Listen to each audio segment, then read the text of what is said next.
Roma 6:6-11. Nalalaman natin na ang ating dating pagkatao ay kasama niyang ipinako sa krus upang ang katawang makasalanan ay mawala ng bisa at upang tayo'y hindi na magpaalipin pa sa kasalanan. Sapagkat ang namatay ay pinalaya na mula sa kasalanan. Subalit kung tayo'y namatay na kasama ni Kristo, sumasampalataya tayo na mabubuhay din kasama niya. Nalalaman nating si Kristo na nabuhay mula sa mga patay ay hindi na mamamatay.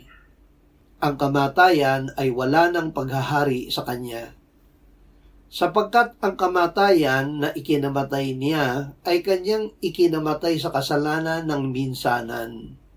Ngunit ang buhay na kanyang ikinabubuhay ay kanyang ikinabubuhay sa Diyos.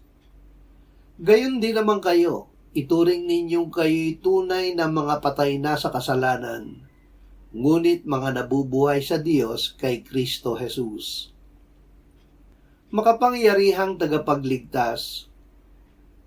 Ang Ebanghelyo ay tungkol sa anak ng Diyos na may kapangyarihan ayon sa Espiritu ng kabanalan sa pamamagitan ng pagkabuhay mula sa mga patay, na ito'y si Jesucristo na Panginoon natin. Nang mahayag ang kabutihan at kagandahang loob ng Diyos na ating tagapagligtas, iniligtas niya tayo hindi dahil sa mga gawa na ating ginawa sa katuwiran, kundi ayon sa kanyang kahabagan, sa pamamagitan ng paghuhugas ng muling kapanganakan at ng pagbabago sa pamamagitan ng Espiritu Santo.